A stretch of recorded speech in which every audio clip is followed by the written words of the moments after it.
2 बच्चे हैं। तो उसके घर पे फोन आया कि सुभाष जिंदा है। घर वालों की खुशी का ठिकाना नहीं।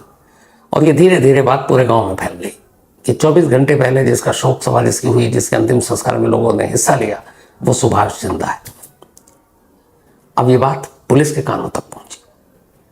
अब पुलिस उधर सर को लेकर शक में जुटी हुई थी कि शक तो था कि कुछ तो मामला गड़बड़ है। इधर फोन आ गया बहन के घर वालों के यहां से कि ये जिंदा है। उधर जैसे ही सुभाष को पता चला कि घर वालों तक बात पहुंच गई है, उसके बाद उसकी बहन और वो लोग उसको लेकर गांव उसके पहुंच जाते हैं कि चलो सब खुश होंगे, तुम्हारे बच्चे खुश होंगे, पिताजी माताजी सब खुश होंगे। अब वो पहुंचता है गांव आता है। गांव वालों की खुशी का ठिकाना नहीं। लोग चमत्कार मान रहे हैं, कुछ अब भी उसे भूत समझ रहे हैं। अब ये सब कुछ घर के अंदर चल रहा है। तभी पुलिस, लोकल पुलिस थाने तक ये खबर पहुंचती है। लोकल पुलिस की टीम भी मौके पर पहुंचती है और अब सुभाष उनके सामने जिंदा खड़ा है। लेकिन थाने आने से पहले उसी पुलिस थाने में एक और रिपोर्ट लिखी हुई थी। और ये रिपोर्ट सुभाष के गांव से एक गांव छोड़कर एक और गांव था। उस गांव में एक शख्स रहता था जिसका नाम है रविंद्र घेनंद। तो रविंद्र के घर वाले थाने में रिपोर्ट लिखाते हैं कि रविंद्र 18 दिसंबर से लापता है।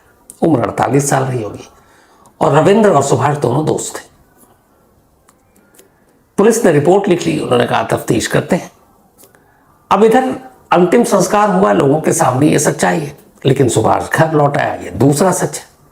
और तीसरा सच ये है कि एक और शख्स जो सुभाष का दोस्त है रविंद्र, वो 17 दिसंबर से गायब है, ठीक उसी दिन से जिस दिन सुभाष की लाश मिली थी। अब पुलिस पहुंचती है सबसे पहले तो ये कि ये बताओ भाई, तुम 17 से 23 तक कहां थे और अचानक अब तुम टपक पड़े। फिर ये हुआ कि चूंकि दोस्ती थी तो पुलिस अपनी तरफ से तफ्तीश कर रही है और गांव में जहां जहां पे कोई सीसीटीवी कैमरा वैमरा मिल रहा है वो भी पूछताछ कर रही है। लेकिन इधर गांव का आलम यह है कि सब खुशी के मारे पागल हो रहे हैं कि भाई जिसे हमने मुर्दा माना वो जिंदा होकर आ गया है। अब भी कुछ इस डर में है कि ये भूत प्रेत है, कुछ गड़बड़ ना हो जाए। लेकिन पुलिस कानून के हिसाब से चुपचाप अब अपनी तफ्तीश कर रही है रविंद्र की गुमशुदगी की। तो जब तफ्तीश करती है तो पुलिस को कुछ सीसीटीवी कैमरे मिलते हैं। उस कैमरे में कुछ चीजें सामने आती हैं और पता चलता है कि 16 दिसंबर को रविंद्र और सुभाष साथ में थे। इसके बाद फिर क्या हुआ, क्योंकि अब रविंद्र गायब है और सुभाष लौट आया, तो सीसीटीवी कैमरे की बरामदगी के बाद पुलिस ने कहा कि सुभाष से जरा तसल्ली से पूछताछ करते हैं, लेकिन घर और गांव में नहीं, वरना लोग भड़क जाएंगे। उसे लेकर थाने बुलाया जाता। अब थाने में उससे पूछा जाता तुम्हारा दोस्त रविंद्र कहाँ है। वो इधर उधर की बातें करता है। फिर पुलिस उसे सीसीटीवी के फुटेज दिखाती है और आखिरकार सुभाष सच उगलता है। फिर वो एक कहानी सुनाता है। कहानी ये थी कि 2 साल पहले सुभाष की बीवी ने अपनी जान दे दी थी। उसके बाद पड़ोस के एक गांव की एक महिला से उसकी दोस्ती हो गई। दोनों एक दूसरे से प्यार करने लगे। अब प्यार इस कदर आगे बढ़ा कि दोनों ने तय किया कि वो शादी करेंगे। लेकिन सुभाष के 2 बच्चे थे। गांव, बिरादरी, रिश्तेदार, पंचायत, बहुत सारी चीजें आ रही थी कि शादी हो नहीं सकती। तो उसे पता था कि ये शादी हो गई नहीं और बच्चे भी अब बड़े बड़े होने वाले हैं, तो सब विरोध करेगा, तो फिर वो क्या करे। तो उसने तय किया कि नहीं, रहना तो मुझे उसी के साथ है, अपनी उसी प्रेमिका के साथ। और फिर इन दोनों ने मिलकर तय किया कि हम दोनों कहीं इस इलाके से, इस पूरे राज्य से ही दूर जाकर अपनी एक छोटी सी दुनिया बसाएंगे और वहीं रहेंगे। सुभाष ने भी तय कर लिया अपने बच्चों को, रिश्तेदारों को छोड़ देगा और उसने भी, और वो दोनों शादी करेंगे और जाकर कहीं दूर किसी नए नाम, किसी नई पहचान के साथ किसी नए शहर में अपना नया आशियाना बनाएंगे। ये तय हो गया। लेकिन अब ये है कि कैसे। हालांकि वो चाहता तो खामोशी से दोनों निकल लेते, लेकिन नहीं।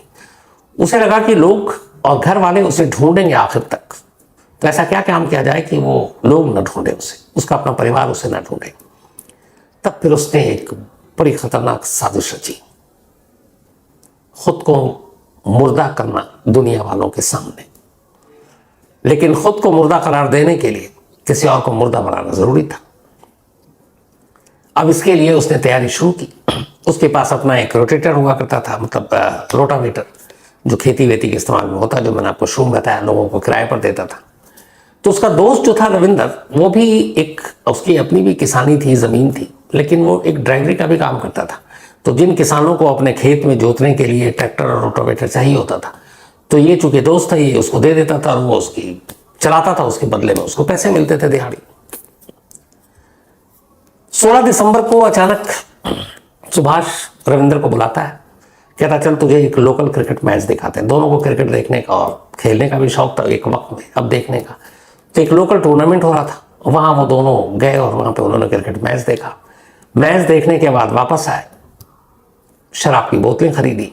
उसके बाद उस शाम एक किसी और किसान ने ट्रैक्टर और रोटेटर हायर कर रखा था कि तुम हमारे यहाँ जोत दो। तो रविंद्र एक ड्राइवर के तौर पर वहां ये दोनों पहुंचे। रात 9 बजे तक वो जोतता रहा खेत को। 9 बजने के बाद उन्होंने शराब पी। शराब पीने के बाद उसी खेत में अचानक एक तेज धार, वो घास काटने वाला दतिया जो होता है सब, वो उससे मारता है और रविंद्र की मौत हो जाती है। इसके बाद वो उसी से उसका गला काटता है। बाकी लाश खेत में पड़ी है।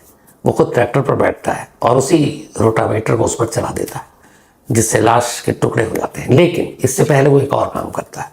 जब गला काट देता है तो फिर वो उस लाश से उसके कपड़े उतारता है, रविंद्र के शर्ट और पैंट। उतारने के बाद अपने कपड़े उसे पहनाता है। पहनाने के बाद अब उसके बाद वो ट्रैक्टर पर बैठता है और उसी लाश पर रोटावेटर चला देता है ताकि बिल्कुल पहचान में ना आए।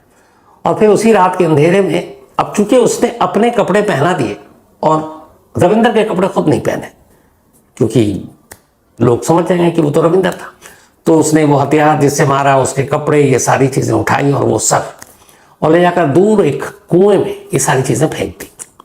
अब वो खुद नंगा है और उसी नंगे में अंधेरे में जा रहा है।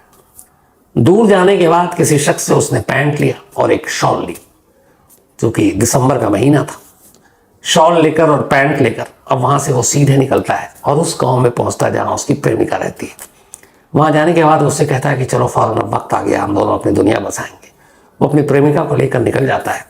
फिर ये वहां से दूर निकलते हैं, एक जगह एक गेस्ट हाउस है, वहां पर रुकते हैं 3 दिन तक। 17 हो गया था, 17, 18, 19। 3 दिन के बाद तीसरे दिन वो अपनी प्रेमिका को बताता है कि अब हमारा कोई कुछ नहीं कर पाएगा, हमें ढूंढेगा भी नहीं। तो वो पूछती है कैसे? तो उसने कहा मैं दुनिया वालों की नज़र में मर चुका हूँ और मेरा अंतिम संस्कार भी हो गया और कल शायद मेरा शोक सभा भी होगी। तो उसने कहा ये कैसे मुमकिन हुआ? तब वो अपनी प्रेमिका को सच बता देता है।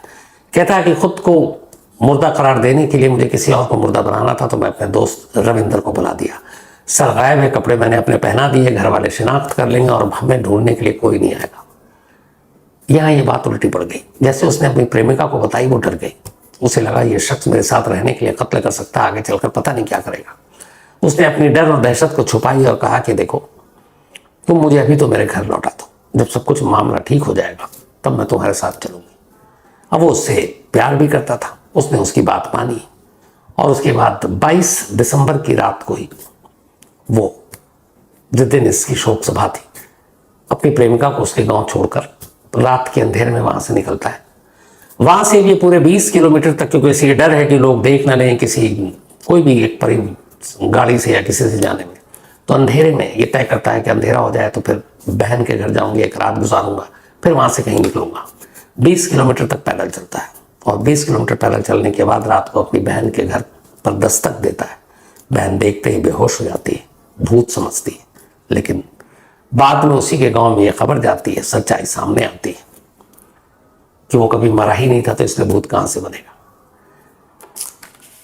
पुलिस ने उसे फिर गिरफ्तार किया और उसने पूछताछ में कबूला कि मैं सिर्फ अपनी प्रेमिका के साथ एक खामोश और गुमनाम जिंदगी जीने के लिए मैंने यह कत्ल किया, और वो बेचारा गरीब उसका दोस्त मारा गया।